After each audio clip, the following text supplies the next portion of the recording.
मुख्यमंत्री पुष्कर सिंह धामी ने हेस्को और आईसीआईसीआई फाउंडेशन के माध्यम से राज्य के पर्वतीय जनपदों के गांवों में निर्मित 55 पुलों का वर्चुअल लोकार्पण किया। मुख्यमंत्री पुष्कर सिंह धामी ने कहा कि मैं हेस्को और आईसीआईसीआई फाउंडेशन के सहयोग से बनाए गए इन 55 पुलों से हमारे सुदूर पर्वतीय क्षेत्रों के लोगों को काफी फायदा होगा। ये पुल लाखों लोगों के आवागमन के माध्यम बनेंगे। उन्होंने कहा कि उत्तराखंड विषम भौगोलिक परिस्थितियों वाला राज्य है। आपदा की दृष्टि से भी राज्य संवेदनशील है। मानसून अवधि में पहाड़ में जनजीवन बहुत प्रभावित होता है। पर्वतीय क्षेत्रों में लोगों के जनजीवन को सामान्य करने की दिशा में हेस्को ने आईसीआईसीआई फाउंडेशन के साथ मिलकर सराहनीय पहल की है। राज्यपाल लेफ्टिनेंट जनरल गुरमीत सिंह से असम राइफल्स के महानिदेशक लेफ्टिनेंट जनरल प्रदीप चंद्र नायर ने शिष्टाचार भेंट की। इस अवसर पर उन्होंने राज्यपाल से असम राइफल्स से जुड़े विभिन्न विषयों पर चर्चा की। राज्यपाल ने कहा कि वे स्वयं असम रेजिमेंट और असम राइफल्स से बेहद करीब से जुड़े रहे हैं और उन्होंने अपनी सेवा काल के दौरान पूर्वोत्तर क्षेत्रों में सेवाएं दी हैं। महानिदेशक ने बताया कि उत्तराखंड से असम राइफल में लगभग 6000 जवान अपनी सेवाएं दे रहे हैं। वहीं लगभग 14000 पूर्व सैनिक हैं। असम राइफल्स में 10% जवानों की संख्या उत्तराखंड से है, जो कि यहाँ के लिए गर्व की बात है। उन्होंने असम राइफल में उत्तराखंड के जवानों के योगदान की सराहना की।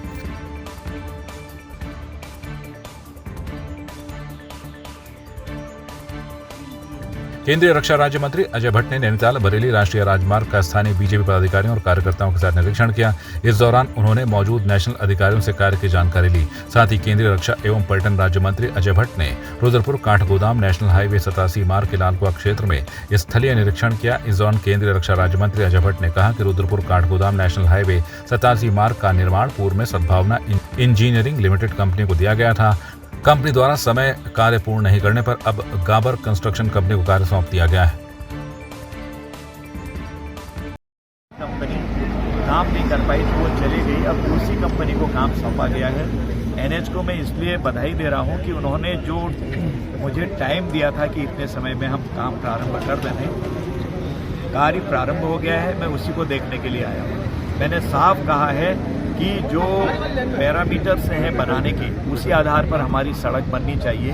अगर उसमें कहीं पर गलती पाई गई तो उसके जो पैरामीटर्स हैं उसके भीतर अगर कोई काम किया गया तो उसकी जिम्मेदारी एनएच की। नाम दानू सिंह बिष्ट है मेरा, और जो सांसद जी को हमने ये जो पत्र दिया है जिसमें 200 मीटर तोड़ने का आदेश था और 50 मीटर क्या नाम है चौड़ाई का था नगीना कॉलोनी तोड़ने का आदेश। इसमें तोड़ा गया है 1000 लंबाई मीटर तोड़ दी गई है और इसमें 200 मीटर करीब चौड़ाई तोड़ दी गई है। इसमें 250 मीटर करीब चौड़ाई तोड़ी गई है। अब इसमें हमने पत्र जो दिया है अजय भट्ट जी को, इसमें ये लिखा हुआ है क्या नाम है 200 मीटर का कोर्ट से आदेश था, 50 मीटर तोड़ने का चौड़ाई का आदेश था। इसमें तोड़ा गया है 200 मीटर और क्या नाम है तुम्हारा 1000 मीटर लंबाई तोड़ी। तो आज मैंने जो ज्ञापन दिया है हमारे माननीय आदरणीय सांसद जी को, अजय भट्ट जी को, उसका विषय है कि कल एक आदि पुरुष करके मूवी रिलीज हुई है, जो कि जिसमें कि हमारे सनातन धर्म को लेकर, हमारे पुरुषोत्तम श्री राम जी को कैरेक्टर को लेकर एक बहुत ही बेहुदा फिल्म बनाई गई है, जिसको सेंसर बोर्ड ने कैसे पास कर दिया हम ये समझ नहीं आया। उसमें ऐसे शब्दों का यूज़ किया है जो कि सुनने में भी अच्छा नहीं है, देखने में भी अच्छा नहीं है। और देखिए रामायण जो हमारे टाइम में रामायण आती थी, हम देखते थे, हमारे पेरेंट्स ने दिखाई, तो हम लोगों को पता है कि उसमें क्या था। बट आज की जनरेशन के लिए ऐसी मूवी अगर बनाते हैं तो इससे हमारी जनरेशन भी स्पॉइल हो रही है, समाज में गलत मैसेज जा रहा है।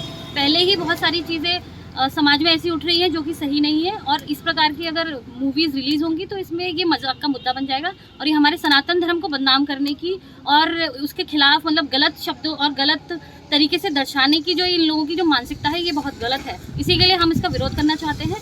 इसीलिए मैंने हमारे सांसद जी को और अभी मैं हमारे जिलाध्यक्ष हैं प्रताप बिष्ट जी को भी ज्ञापन दूंगी कि इस तरीके की मूवी को प्रदेश में बैन कराया जाए, धामी जी को बोलकर।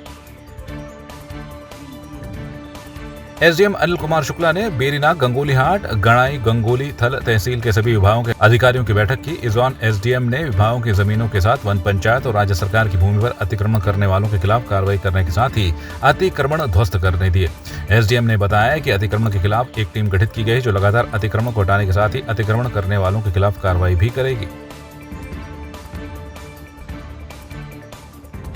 सरकार का व्यू है कि सरकारी भूमि पर जो इंक्रोचमेंट हुए हैं और डिपार्टमेंटों की भूमि पर जो इंक्रोचमेंट हुए हैं उसको जो है चिन्हित करके हटाया जाए। उसी के संबंध में आज जो है गंगोलीहाट, बेरीनाग, थल और गड़ाई के सभी जो है विभागों के और सभी राजस्व उप निरीक्षकों की मीटिंग बुलाई गई थी और उसमें जो है ये जानने का प्रयास किया गया कि कहाँ कहाँ जो है इंक्रोचमेंट है। तो कुछ तो रिपोर्ट आई है, उसको हमने दर्ज कर लिया है। बाकी हमने निर्देश किए हैं कि क्षेत्र में पता कर लो और पता करके जो है कल जो है शाम तक हमें बताओ कहाँ कहाँ इंक्रोचमेंट हुआ है। इंक्रोचमेंट का पता लगने के बाद इसको हम मुक्त कराएंगे। खबर धनौल्टी से है, जहां देर रात हादसा हो गया। अचानक बोलेरो के सामने बांक आने से वाहन अनियंत्रित होकर खाई में गिर गया। हादसे में कई लोग घायल हुए हैं। आपको बता दें कि रात करीब 1:25 पर जौनपुर ब्लॉक के अलमस के पास बोलेरो वाहन के सामने बांक आ गया। इस कारण बोलेरो वाहन खाई में गिर गया। हादसे में वाहन सवार 3 लोग घायल हो गए। मौके पर पहुंची छत्तीसगढ़ पुलिस ने राहत बचाव कार्य शुरू किया और घटनास्थल पर लगभग 60 से 70 मीटर नीचे खाई में गिरे वाहन 3 घायल व्यक्तियों को स्थानीय ग्रामीणों की मदद से रेस्क्यू किया गया और अस्पताल में भर्ती कराया गया।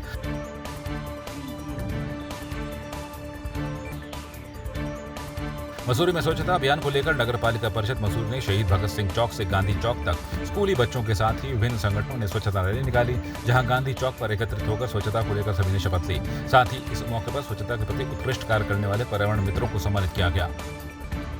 देखिए, आज ये स्वच्छता अभियान जो माननीय उच्च न्यायालय के निर्देशों पे चलाया जा रहा है और इसकी आज शुरुआत हुई है और हम सबका एक नैतिक कर्तव्य बनता है कि हम अपने शहर को साफ़ सुथरा बनाए रखें, क्योंकि मसूरी एक पर्यटक नगरी है और देश विदेश से लोग यहाँ के घूमने आते हैं, यहाँ की सुंदरता को देखने आते हैं। तो आज सब बच्चों ने, सब यहाँ के स्थानीय लोगों ने यह संकल्प लिया है कि हम जो भी कूड़ा हम इकट्ठा करेंगे, हम अपनी कीमत अनुसार डोर की डोर जो आती है घर पे उसको देंगे। हम अपना शहर और अपने आसपास का एरिया साफ़ सुथरा रखेंगे।